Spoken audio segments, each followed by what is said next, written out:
Hi there, I'm Kathleen Tometz of Doodle Art and Design, and I'm going to show you how to design a board game. So there's three types of board games. There's luck only, such as Candyland. There's skill only, such as chess.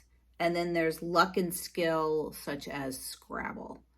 Most people like games that are a mixture of luck and skill, and they also like games where they can make memories around them. So a game like Pictionary, where someone draws a funny picture and people will maybe talk about it for years to go.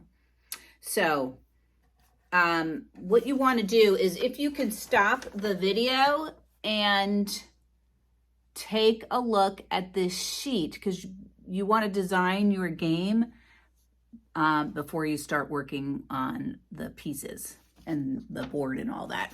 So what you want to think about is, what's your concept? Most people who design a great game, they design it sort of based on something else that they love. Like, my favorite game in the world is Scrabble, so I designed a word game, which we'll get to. So then you want to name your game. Then you want to decide, is it going to be luck only, skill only, luck and skill? How are you going to move your game along? Is it going to be dice? Are you going to have a spinner? Cards, tile laying? What's the age range? You need to think about that. Is this going to be for little kids? Is this going to be for medium kids, adults? How many players? Do players get to interact with each other? If you've ever played Catan, that's kind of fun because you can do side deals, so you're not just sitting and waiting for your turn. That is something that makes a game really good if the other players have stuff to do. Like in Scrabble, my favorite, you are working on your own word while the other people are going. How are you going to keep score? Are you going to have a score pad? Is it who gets to the end of the board? What are your rules? You need to really think about the rules to your game.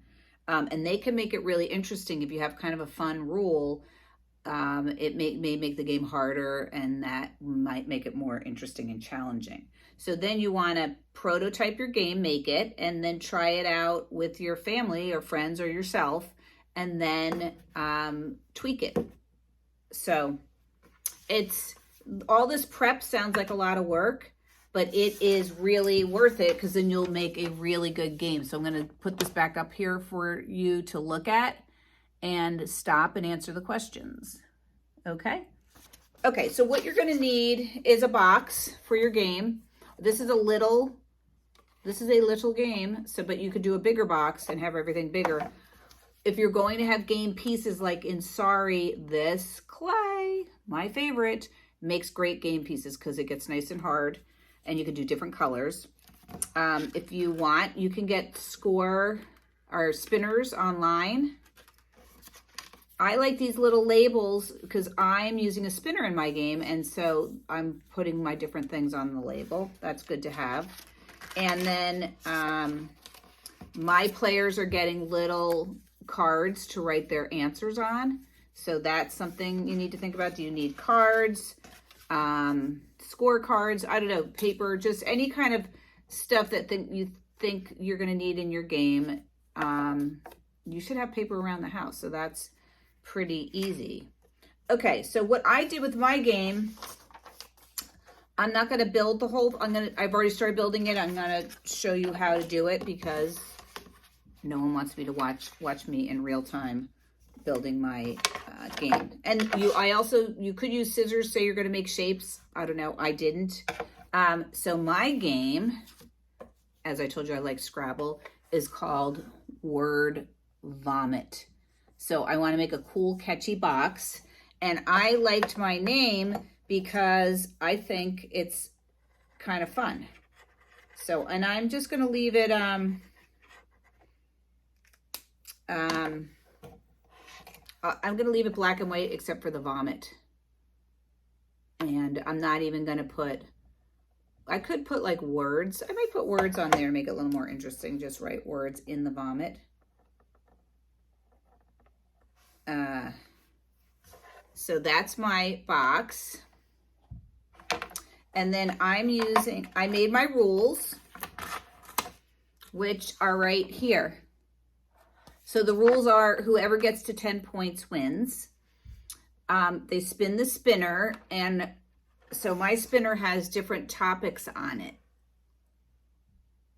I have humor, scary things, pets, cool jobs, math, sugary treats, love, healthy foods, science, good books. So what happens is when a person spins, say they come to love, they have to write down in 30 seconds or 20 seconds. I haven't figured out the amount of time yet, and I do need a timer. You know, one of those, I mean, you can use an iPhone, but those timers with the sand in it, those are kind of fun. Within, say, 20 seconds, they have to write love words. Is that what I picked? Yeah. And so whoever has the most love words wins that round and gets 1 point. So now one of the problems is someone might put a word in there and everyone's like, that's not really a love word. You know, I don't know. They could say like, I mean, kiss, love word, chocolates, that could be a love word, but I don't know. They could just say something like punch in the nose and you're like, So anyway, I have to figure out that rule, how to make sure that everyone's words are, count toward their score. So then I would have little cards, maybe a little bigger than this, where everyone can write their words on for each round. Maybe even color code them per round. That might be kind of fun. Anyway, so it's a lot to think about. It is a lot of fun to design a game. I mean, game design is a huge industry right now. There's game shops. So it's just a fun activity. Takes a while to do, and it's good for the brain. And I told you about the clay? Yes, where you can make your pieces if you want to have game pieces. So I'm Kathleen Tometz, designer of Word Vomit. Thank you for joining me for this lesson, for this project. And I hope you have a fabulous day.